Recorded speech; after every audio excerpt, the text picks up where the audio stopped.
This is the MPC Live 3, and it is possibly the most fun that I've had making music ever, possibly, but certainly in a very long time. I got it about 3 or 4 weeks ago, and I've basically not been able to put it down since. And while it's not only really fun and really capable, it's also a little bit on the pricey side, and that's because in the US it's retailing at $1,700, which is definitely not cheap. This is certainly on the pricier end of samplers and music production devices. So today I want to answer the question, is this worth it?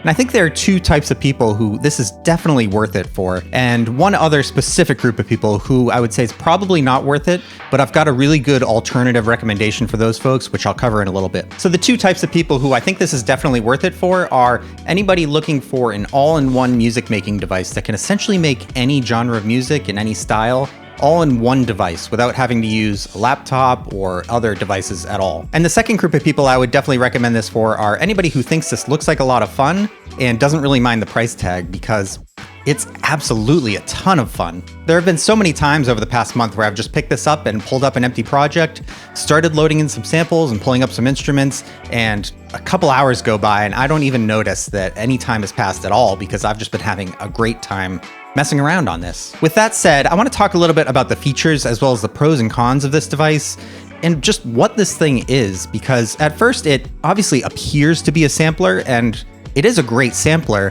It's also just a music production device, which is what I've been calling it, because it really can produce music in tons of different genres, including ones that don't really use sampling much. The first set of features I want to talk about very briefly are just the updated hardware specs in this device, because they've upgraded a lot in it compared to the previous version, including the CPU and the memory and the storage space. And it is very quick and snappy when you're pulling up plugins, when you're pulling up arrangements, and when you're switching between different things. It's all very quick. The software is very fast, and I have no issues whatsoever with the overall speed of the device. It's also got a built-in rechargeable battery that you get about 4 hours of runtime out of, which I think is pretty good, honestly. I can't make music for more than 4 hours straight anyways, so whenever I'm done using it, I just go plug it back in, and then the next time I pick it up, I unplug it and I go make music. It's also got these built-in speakers on the bottom, which sound surprisingly good. The low end is really pretty loud and punchy. I've pretty much been using them exclusively, except for when I get to the final mixing and mastering parts of my music production. At that point, I either switch over to headphones or monitors, or I move over to a DAW from there. It's also got a built-in microphone in the front here, which is pretty serviceable and usable. I use it for basically anything except tracking main vocals on a track. It's also got a really nice array of inputs and outputs on the back of the device, including your main outputs and auxiliary outputs. You've got inputs for guitar, bass, microphones, stuff like that. You've got plenty of MIDI capabilities. You've got an SD card slot as well as a hard drive slot on the back. And then you've got not only 2 USB ports, you get a USB-C port as well. So you can use MIDI keyboards, you can hook up to a laptop or an SP404. Now on to my favorite feature of the MPC Live 3, which are these brand new touchpads, which are very capable and more importantly, they just feel great. You can pull up one of the many drum sets on this device and start playing on those pads, and it's very expressive, it's very sensitive, and it's so easy just to get into the groove of playing them. They just feel really good. But they've also got some interesting features built into them too. You can see that there are 4 corners built into each pad, and you can use those corners to set different articulations or even totally different samples to one single pad. Which means that on one bank of a track, you can have up to 64 different sounds all at the same time without having to switch banks. And then on top of that, they also have assignable XY parameters built into each pad. So you can play a note and then move your finger either up and down or right and left, or both, and change different parameters like the pitch or the volume or filter cutoff or any number of things. And that makes these pads play almost like a just straight up musical instrument as opposed to a sampler or a music production device. And that's really exciting to be able to bring some expressiveness into a digital music making process where things can sometimes get a little bit bland and boring sounding, but having some way to use some expression and some additional parameters to change on any given sound, it just makes the whole thing so much more musical and enjoyable to use. And then along with those 16 pads, you also get step sequencer pads on the top, as well as many different function buttons and menu buttons, which is very helpful because I'll be honest, there are quite a few menus in this device, which I think is kind of unavoidable. When you pack this many features into a device, you simply just need a lot of menus to navigate all the different screens. But having these buttons up front to navigate to the different menus quickly and easily is very, very helpful. It helps with the workflow a ton. And then you also have this nice big touchscreen on the front, which gets nice and bright, and it's very sensitive and easy to use. Again, it's another very helpful tool for navigating menus and selecting different options. And now onto the software. And as you might expect, you get a really fantastic sampler, which is kind of what MPC is known for being. It's a great sampler, first and foremost. You can sample directly from a pretty wide variety of places, including not only the built-in samples and the SD card slot, but you can also sample over USB. You can sample directly into the microphone in the front. And you can also use the built-in Splice integration over Wi-Fi to pull in your samples directly from Splice, which is what I've been doing, and that's been very seamless. And then on top of the capable sampling, you also get a ton of great built-in instruments, including pianos, electric keyboards, organ, strings, and a ton of synthesizers with a lot of really good presets, which is super nice.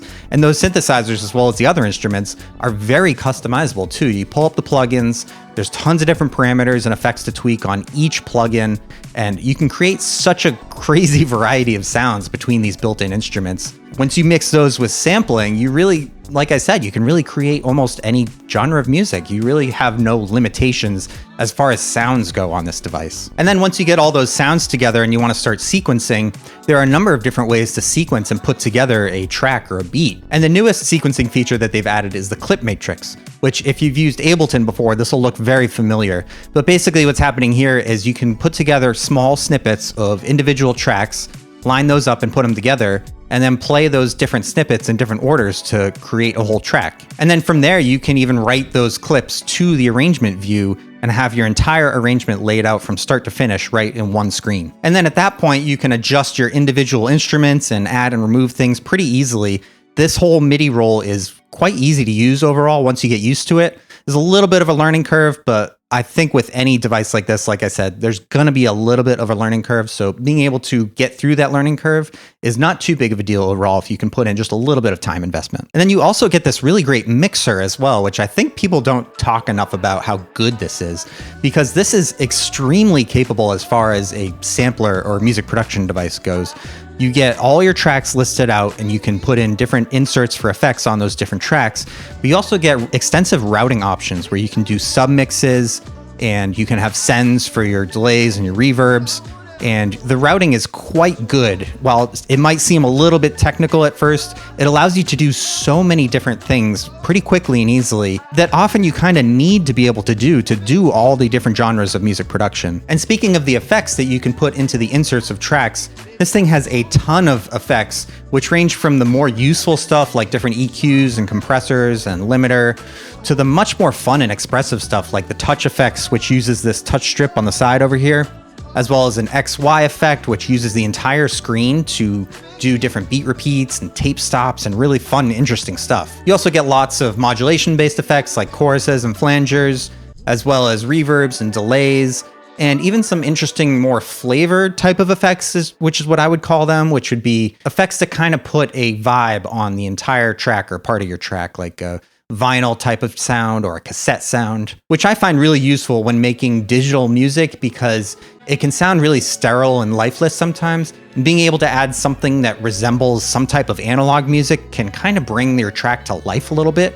And I just also really love the sound of vinyl and cassette. So being able to mix that into my track is very helpful for me. And now that I'm through that kind of crazy list of features that this device has, I want to get to the group of people who I probably would not recommend this device for. And that is for basically anybody who's essentially brand new to music production, because this might seem kind of tempting at first for folks like that because it's an all-in-one music making device. It seems like the first and last thing you would ever need to buy to make any kind of music. And while that is definitely correct, I would also say this is not necessarily the most beginner-friendly way to make music. And that is because of all the different features and capabilities that this has built in. There's a bit of a learning curve to the workflow, which I think could be a little bit overwhelming for beginners. Though that said, anybody with experience in music production would probably be able to get over that workflow hump pretty quickly and easily. I've found that within about a week or so of using the device, for me personally, I've been relatively comfortable with it. And then after about a month of using it, I feel very comfortable with it, and I feel like I can do most things pretty quickly and easily. But for beginners, there's not only that initial hump of learning how to use a device, but there's also the initial learning of how to produce music, which can kind of take a little bit of time to get comfortable with. And that initial process of learning how to produce music, when combined with having to learn how to use a device like this, I think could be a little bit overwhelming for a lot of people. And instead, I would actually just recommend using a DAW, especially since a lot of people already have a computer So buying a DAW like FL Studio or Ableton or Logic is a much smaller investment than something like this. And it's also an investment that'll last a really long time too, including down the line when you get a new computer and you want to use that DAW again. It'll essentially last forever. And more importantly, I think the learning curve on DAWs, well, it's not nothing, it is something. I think it's actually a bit less overwhelming than a device like this because you get a mouse and a keyboard, which is huge for navigating a DAW and doing essential operations like copying and pasting and moving things around, deleting things, editing things. Having that mouse and keyboard is actually a huge advantage, where with this, you really have to learn the buttons, you have to learn the workflow a bit more, and you have to just get used to using the touchscreen. And then on top of that, I find DAWs to be a little bit more visual too. You get a full screen with lots of different information, and you can pull up and remove different little windows within your DAW to customize how you work and what type of music you're working on. And overall, it's just a bit more beginner friendly in my opinion. And then on top of that, there are a ridiculous amount of resources online for any DAW that you might use versus something like this. You might have a little bit more trouble finding exactly what you're trying to do when you're searching online for very specific workflow things. And even if you don't already own a computer, you could essentially buy a relatively decent computer along with a MIDI keyboard and even some decent headphones for about the same price or maybe even less than this. And to me, I think that's definitely the way to go when you first start learning music production, because it just can be quite a process to learn how to produce music. And I think lowering all those barriers to entry and getting into a workflow that's going to be a little bit quicker and easier is the best way to start out. So hopefully that was helpful. If you enjoyed the video, please feel free to like and subscribe. It would help me out a lot, and I'll catch you next time. Later.